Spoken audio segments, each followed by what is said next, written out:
Pendant longtemps, les gens ont suivi les mêmes méthodes de marketing afin de vendre leurs produits et services et d'augmenter leur chiffre d'affaires. Grâce aux nouvelles technologies, le marketing est l'un des domaines qui a le plus évolué ces dernières années. Dans cette vidéo, nous allons comparer le marketing dit traditionnel aux nouvelles formes de marketing comme l'inbound marketing et le marketing de contenu. Dans le marketing traditionnel, votre communication consiste généralement à parler de votre produit ou service à l'endroit où se trouvent vos prospects. Vous allez pousser votre produit ou service vers une audience assez large. C'est pour ça qu'on l'appelle parfois l'outbound marketing. Quelques exemples de marketing traditionnel, ça pourrait être une publicité à la radio ou dans un magazine. Ça pourrait être la prospection téléphonique, la participation à un salon, un emailing vers une liste d'emails que vous aurez acheté. Mais il faut savoir que les gens n'aiment pas spécialement parler à des commerciaux, sauf s'ils sont prêts à passer un acte d'achat et qu'ils l'ont décidé. Imaginons que vous souhaitiez acheter une nouvelle voiture et vous vous rendez dans un garage. Dans ce cas, vous serez content de parler avec un vendeur qui vous donnera plus d'informations sur le véhicule que vous souhaitez acheter, ainsi qu'une offre de prix. Si vous n'avez pas décidé d'acheter une nouvelle voiture et qu'un vendeur vous contacte, il y a de grandes chances que la conversation ne dure pas très longtemps. Ça ne veut pas dire que tout cela ne sert à rien. Une publicité peut avoir un autre but que de vous vendre quelque chose. Une publicité de voiture peut par exemple vous faire rêver en attendant votre prochain achat.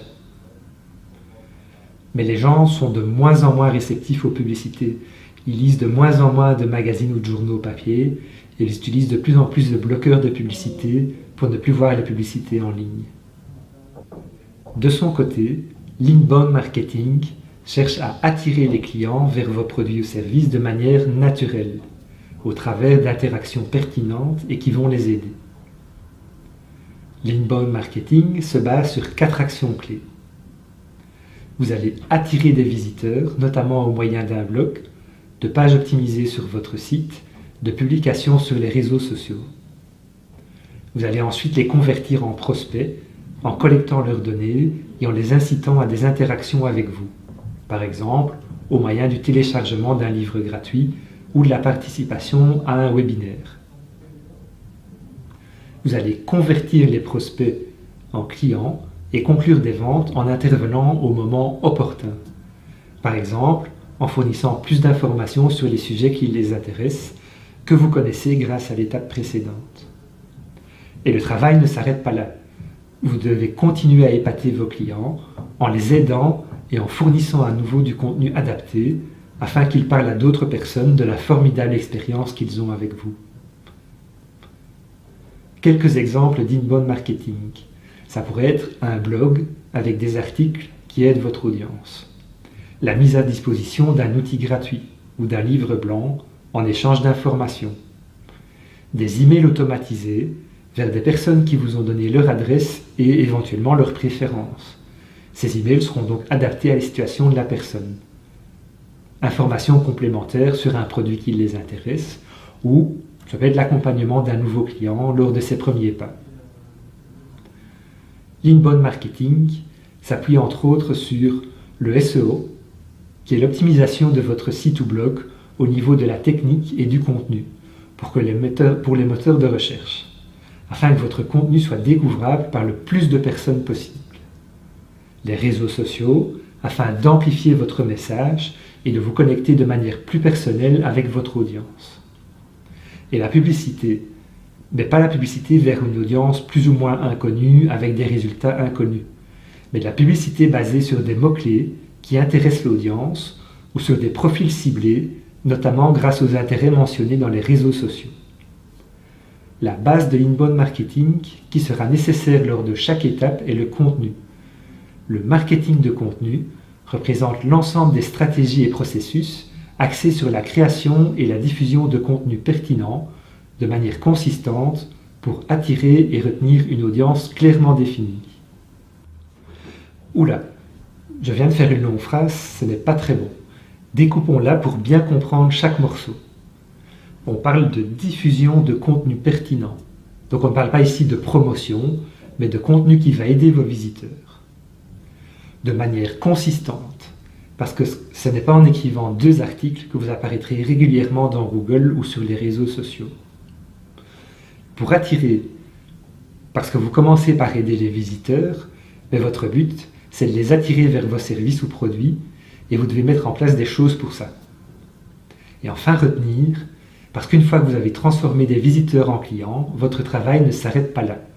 Et vous devez les retenir pour qu'ils restent clients et qu'ils parlent de vous autour d'eux. Le marketing de contenu est aussi défini comme l'art de communiquer avec vos prospects sans avoir à leur vendre quelque chose.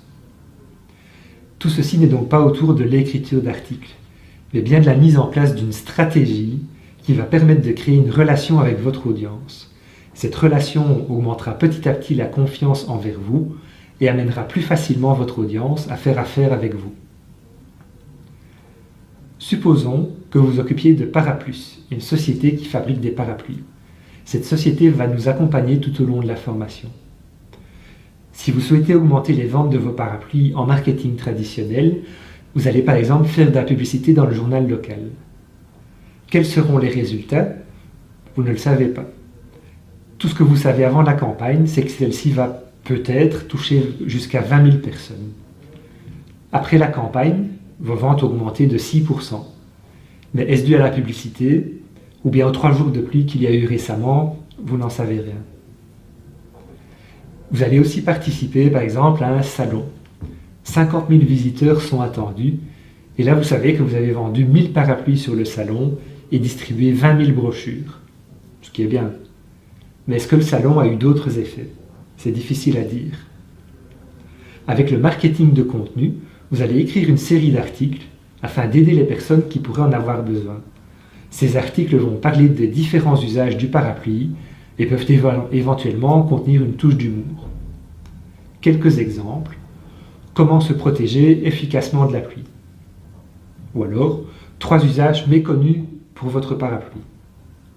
Ou comment ne jamais oublier son parapluie quand il va pleuvoir. Vous allez publier ces articles de manière régulière sur votre site ou sur votre blog et les partager sur les réseaux sociaux. À la fin de chaque article, vous allez inclure un call to action, une invitation à l'action. Par exemple, il va bientôt pleuvoir.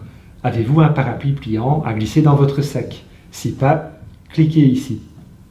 Tout le monde ne va pas cliquer dessus, mais les lecteurs vont au fur et à mesure en apprendre plus sur l'usage des parapluies et leur utilité. Après un moment, un argument les convaincra d'acheter et ils n'auront plus qu'à cliquer sur le bouton à la fin de l'article. Combien de visiteurs a attiré chaque article? Combien ont acheté suite à cela? Vous trouverez facilement toutes ces données dans les statistiques de votre site.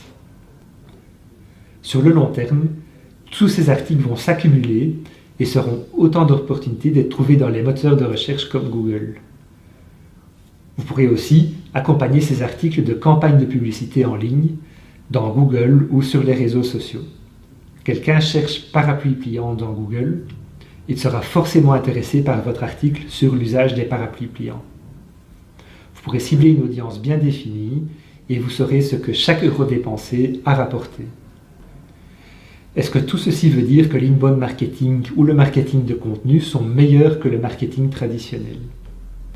HubSpot, qui est un éditeur de logiciels adapté au marketing sur Internet, démontre régulièrement dans son étude State of Inbound que le coût total par prospect ou par vente peut être jusqu'à 60% moins élevé dans les organisations qui se basent sur l'inbound marketing.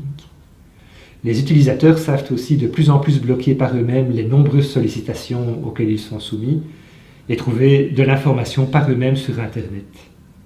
Mais rien ne remplace la participation à un salon et rien ne dit qu'un commercial ne devra pas contacter des prospects par téléphone.